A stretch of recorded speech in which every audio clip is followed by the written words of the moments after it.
Hey guys, Blair says from another video, and this one's going to be a Monster Hunter Wilds brand new update. This is going to be a switch axe build.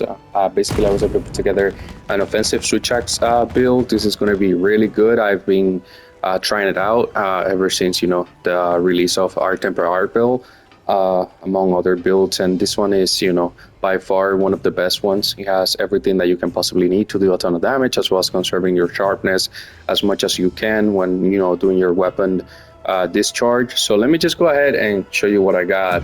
All right, so we have critical boost level 3 for the 34% extra damage whenever you crit. We have razor sharp, we're trying to conserve the sharpness as I mentioned, and then we have power prolonger to stay powered up as much as we can.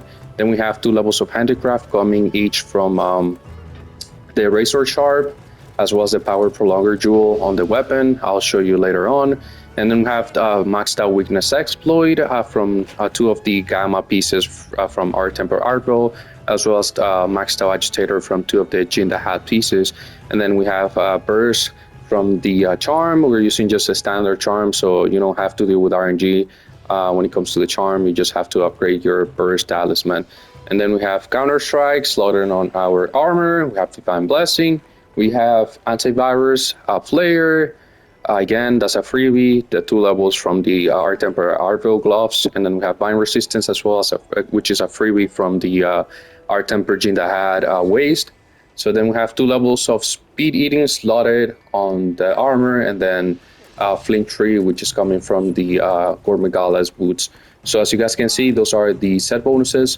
We have the binding counter from having 2 pieces of Jin the Hat Art Temper. We the black eclipse from having the Gormagala's tyranny on the weapon as well as on the boots, and then we have haste and recovery from the 2 pieces of Art Vulcan, Art Temper Arkveld. So we also have Lord Souls, as you guys can see, for the extra 5% additional attack, as well as surviving a lethal hit. And then we have, of course, Kunafa meal for the defender meal high. So essentially, these builds you guys can see is packed with offensive skills. The only thing that will keeping us alive will be the Lord Souls, as well as Divine Blessing and Defender Meal High, right? So let's jump straight into the equipment pieces. As I mentioned before, these are the ones that we have. We have a standard chain charm level 3, which is the max level.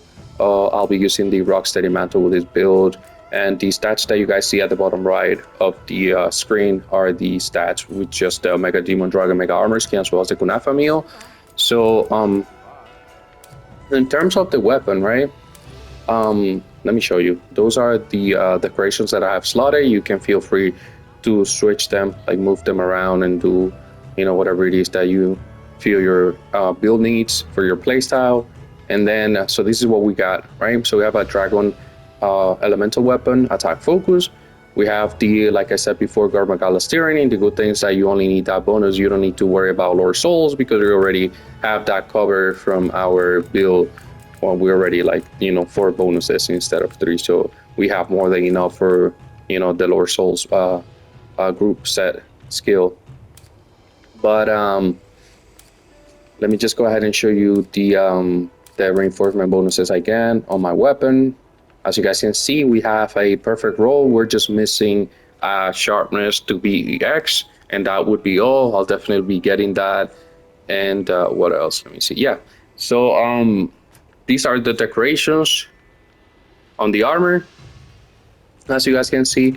So let me just go ahead and buff really quick, just so that we can get a sense of how this thing will be looking like once we're fully buffed.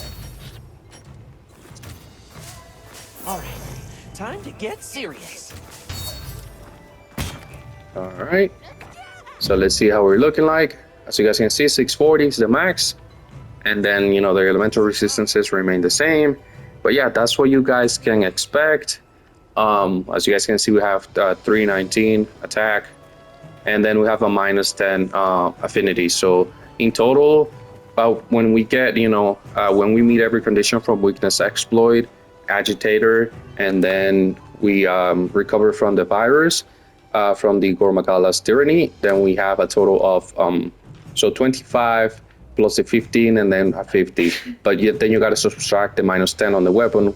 We have a total of 80% as the max amount of affinity this build can reach, which is very high. Basically, you'll be creating most of the time. So yeah, guys, I hope that you guys like the video. Please leave a like, comment, and subscribe, and I'll see you guys in the next one.